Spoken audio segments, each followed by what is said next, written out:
زینت بزم صدارت، واجب الاحترام، کرسی انصاف پر متمکن اراکین جوری و شہدائے علم پر گامزن میرے طالب علم ساتھیوں، السلام علیکم ورحمۃ اللہ۔ آج کے اس ایوان علم و ادب میں اصحاب فکر و عمل کے حضور مجھے جس موضوع کو معنی و بیاں کے بحر بے کراں سے جن چنیدہ موتیوں کی مالا کو سجانا ہے وہ کچھ یوں ہے: قادیانیت کی یلغار اور اس کا سطح پاپ۔ ہم نے ہر دور میں تقدیس رسالت کے لیے وقت کی تیز ہواؤں سے بغاوت کی ہے، توڑ کر سلسلہ رسم سیاست کا فسون، فقط ایک نام محمد سے محبت کی ہے۔ صدر علی وقار جب رات کے رخ پر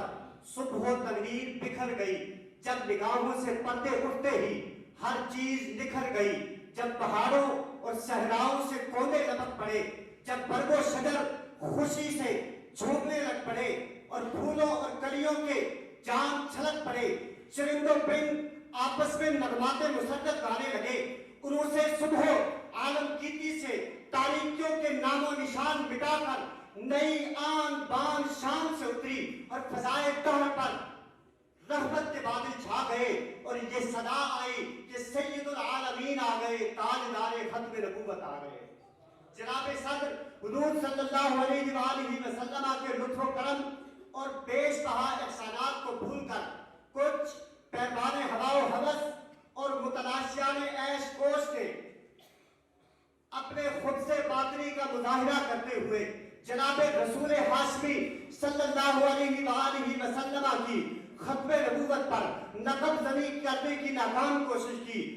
امت کے اذہان و قلوب کو پراگندہ کرنے کے لیے اپنی گندی بدنما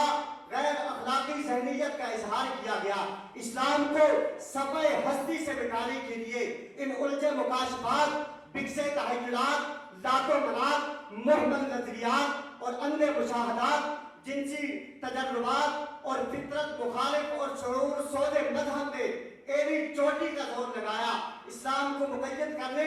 اس کے تار و پود کو بکھیرنے کے لیے ہر ننگے انسانیت حربہ استعمال کیا گیا، کیونکہ ستیزہ کار رہا ہے ازل سے تا امروز چراغ مصطفی سے شرار بو نہابی۔ صدر علی وقار افسوس تو اس بات کا ہے کہ نبی رحمت کو آپ صلی اللہ علیہ وآلہ وسلم کے نام پر ہی لوٹا گیا۔ افسوس تو اس بات کا ہے کہ قرآن کو قرآن کے نام پر ہی لوٹا گیا، احادیث کو احادیث کے نام پر ہی لوٹا گیا، حج کو حج کے نام پر ہی لوٹا گیا۔ اسی طرح دیگر اسلامی شعائر اور اصطلاحات کو انہی کے نام پر غارت کیا گیا کہ لٹیروں نے جنگل میں شمع جلا دی، مسافر یہ سمجھا کہ منزل یہی ہے۔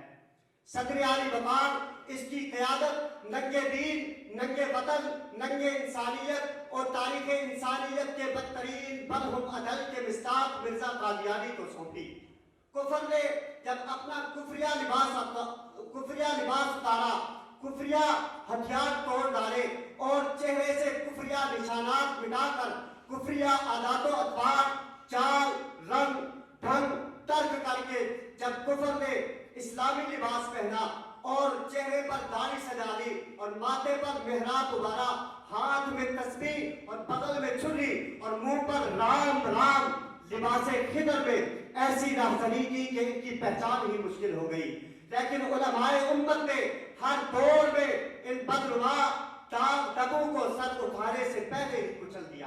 صدر علی وقار صحابہ کرام کی جانثاری و فداکاری اظہر من الشمس ہے۔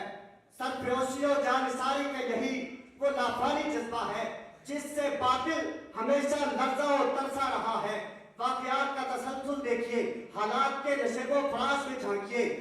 اور زندگی کی پاتال میں اتریے، افراد کو جانچیے، ملت کو پرکھیے، قدم قدم اسی امتحان عشق میں سفر طے ہوتا ہوا نظر آئے گا، لمحہ لمحہ اسی آزمائش میں گزرتا ہوا محسوس ہوگا اور نفس نفس اسی ابتدا کا گداز ہوگا۔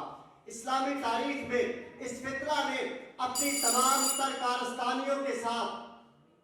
اپنا کسی نہ کسی صورت پہ وجود قائم رکھا، اپنی دل فریب مرمہ سازی اور کمال مکاری و عیاری سے مسلمانوں میں اپنا منفی کردار ادا کرتے رہے۔